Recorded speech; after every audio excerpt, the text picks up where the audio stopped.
চাকরিহারা শিক্ষক শিক্ষাকর্মীরা তারা টানা আন্দোলন চালিয়ে যাচ্ছেন। এবার তারা একেবারে রাজ্য সরকারকে ডেডলাইন বেঁধে দিলেন। সোমবার পর্যন্ত চাকরিহারা শিক্ষকরা তারা ডেডলাইন বেঁধে দিলেন রাজ্য সরকারকে। এখনো পর্যন্ত শিক্ষামন্ত্রী বা অন্য কোনো মন্ত্রী দেখা করেননি।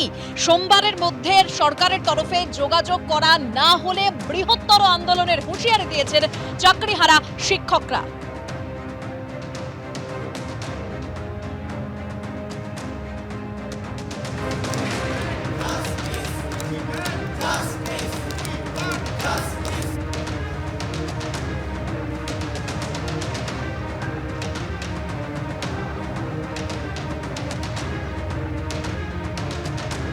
আজকে প্রায় 15 থেকে 16 দিন হয়ে গেল এডুকেশন মিনিস্টার এখনও আমাদের সঙ্গে দেখা করেননি বা কোনো মিনিস্টারই আমাদের সঙ্গে এখনও পর্যন্ত দেখা করেননি।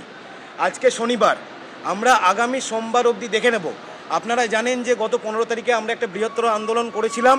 তারপর থেকে আমরা কিন্তু শান্তিপূর্ণ আন্দোলনই ধর্ণা দিয়ে যাচ্ছি। এখানে আমরা কিন্তু কোনো রকম আন্দোলনের কর্মসূচি রাখিনি। সোমবারের মধ্যে যদি আমাদের সঙ্গে সরকারের তরফ থেকে দেখা করা না হয়, তাহলে সোমবারের পর আমরা কিন্তু বৃহত্তর আন্দোলনের কথা ভাবতে পারি। এটা অগ্রিম আমরা জানিয়ে রাখলাম। এরকম একটা সিদ্ধান্ত কিন্তু হয়েছে আমাদের মধ্যে। অর্থাৎ আপনারা শুনলেন, চাকরিহারা শিক্ষকরা তারা স্পষ্ট বলে দিলেন যে 15 তারিখ তারা বৃহত্তর আন্দোলন করেছিলেন, কিন্তু তারপর থেকে তারা শান্তিপূর্ণভাবে আন্দোলন চালিয়ে যাচ্ছেন। কিন্তু রাজ্য সরকার যদি সোমবারের মধ্যে দেখা না করে, তাহলে বৃহত্তর আন্দোলন তারা আবারও করবেন, সেটা স্পষ্ট জানিয়ে দিয়েছেন চাকরিহারারা। আর কি বললেন শুনুন।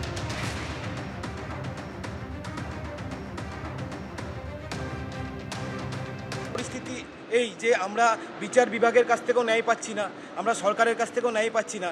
তাই আমরা ঠিক করেছি, এবার আমরা যারা আইন প্রণয়ন করেন, অর্থাৎ যারা এমপি আছেন, তাদের কাছে আমরা যাব, অ্যাপ্রোচ করব। কেন?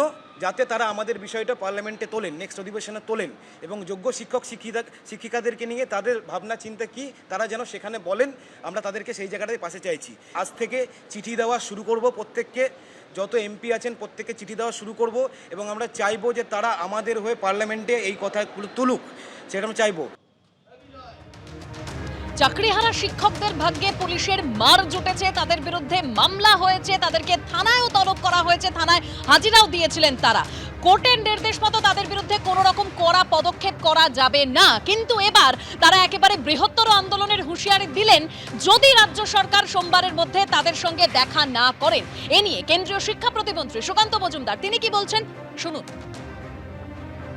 জিনিসটা ঘেটে ঘ করে রেখেছে হচ্ছে বর্তমান সরকার এবং এসএসসি। কোনো আদালতের নির্দেশ কিভাবে মানা হবে, কেন মানা হবে, কিভাবে মানা হবে, কোনো রকম গাইডলাইন কিছু নেই। মুখ্যমন্ত্রী শুধু একটাই কথা বলছেন, আমার উপর ভরসা রাখছে। মানুষ ভরসা রাখবে কি করে? আপনি কিছু পথ তো দেখান, কিছু তো বলুন, কিছু তো দিশা দেখান যে এইভাবে হবে। এসএসসি ও কোনো রুলস রেগুলেশন কিছু আনতে পারছে না। যারা আন্দোলনকারী তারা বলছেন আমরা পরীক্ষা দেব না, কোর্ট বলেছে পরীক্ষা দিতে হবে। মুখ্যমন্ত্রী বলছেন আমরা বারবার কোর্টের কাছে ট্রায়াল করবো, আমরা রিঅ্যাপিল করবো, অ্যাপিল করবো। কিন্তু নিট ফল এখনো পর্যন্ত পুরোটা ধোঁয়াশা।